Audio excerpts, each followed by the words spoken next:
The dogs are just staring at me and wagging their tails back and forth. What's up, friends? It's Miranda, and one of my best friends has been wanting a tattoo lately, and that reminded me of when I got my tattoo, and it seemed like a really normal experience until it was not so normal. If you get anything out of this video, it's what not to do when getting a tattoo. Now, I got my tattoo a little bit over 2 years ago, and it's on my right thigh, and here's what it looks like. At the time, I had two best friends, and we were gonna go to a haunted castle, haunted forest thing that night, so I decided, why don't we go get my tattoo, and then we can do that.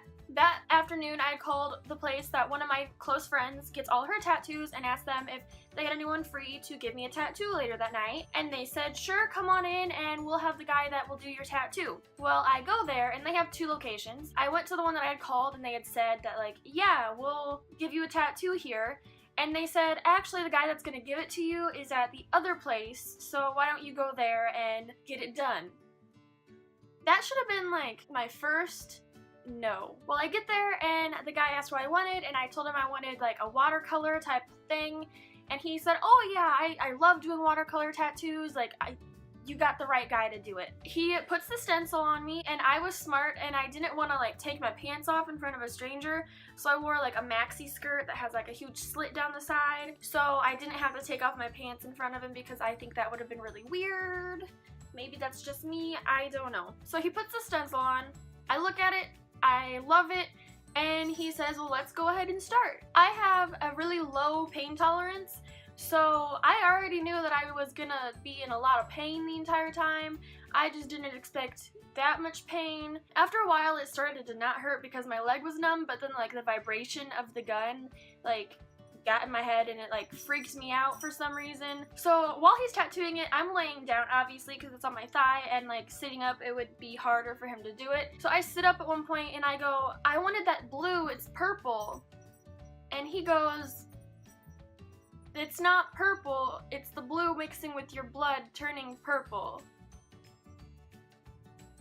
I hate blood, so I immediately lay down because I didn't want to pass out at that point. So after he's done, he tells me to go look at it in the mirror, see if there's anything different I want done to it, and I love it, and he tries to take a picture of it to put in his portfolio book thing of tattoos he's done, but it's really swollen and red, and he goes, well, just, like, here's my Facebook page, just send me a picture in a few weeks when it's healed and done being swollen and all that stuff. And I say, sure, no problem. And as we're, like, getting ready to go, he goes, you know, for my first watercolor tattoo, I did a really good job. What? He told me that he had done watercolor tattoos before. The people that worked there and are, like, his bosses told me that he had done it before, but I was his first one. So that was a little unnerving at that point. After I got the tattoo done, we decided to go to the haunted place, and that was such a bad idea because I brought jeans to put on afterwards, and tight jeans on a tattoo that I just got done hurt so bad. And I mean, at the place that we were at, you weren't supposed to run because you could, like, trip over the Boy Scouts that are hosting it and stuff, and that people would get hurt, and it just bad. So you weren't supposed to run, but plenty of people ran because you were scared. It was so hard to run because I just had a needle stabbed into my thigh a million times, and I'm trying to run with tight jeans on, and it was a disaster. Let me tell you, the clowns and Saw guys and all of them, I would have been dead. I would have died if it was a real life situation. But then a few weeks later, my tattoo is healed, it is done doing all the stuff it does, so I send him a picture on Facebook Messenger, and he says that it won't work, so I need to text it to him.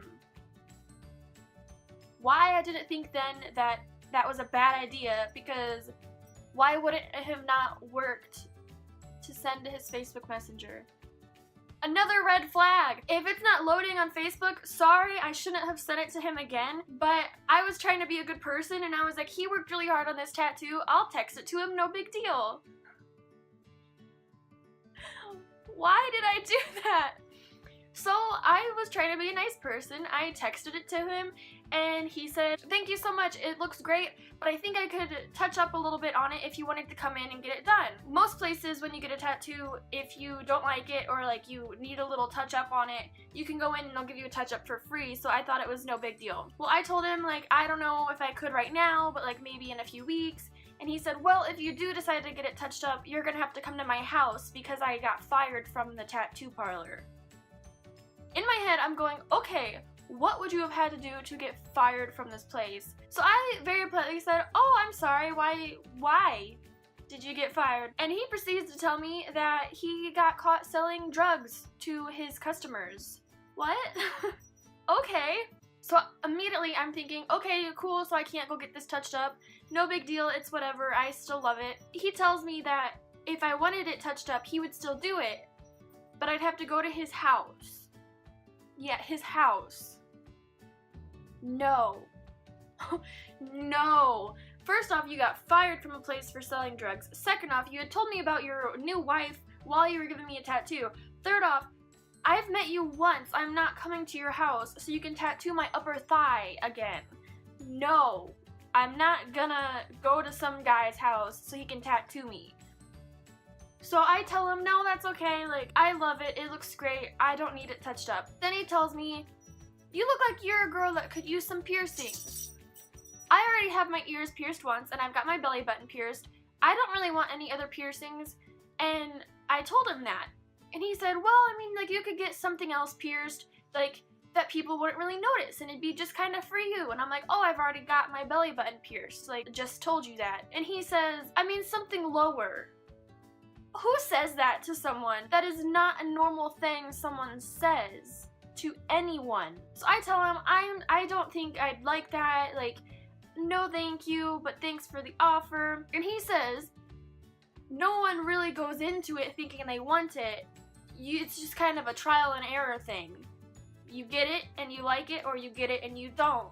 So you should try it. I tell this guy, "I'm sorry, I don't want any piercings or any more tattoos from you. Don't text me again." And I go and block his number immediately because this guy was crazy and weird and disgusting, and I don't know what else is wrong with this guy, but I don't really want to know. But overall, I'm really happy with my tattoo, and I wouldn't change it for the world. So that's a good sign that I got a good tattoo. I just don't suggest going to a tattoo artist's house unless you know them personally to get a tattoo done, because who knows what could have happened if I did go there and get that done. Lots of bad things, I'm assuming. Thank you so much for watching this video. If you learned something about if you ever want to get a tattoo done, make sure to give it a thumbs up. And if you like my videos, make sure to subscribe to my channel so you can see when I upload next time. Until next time, goodbye. Stop staring at me, please.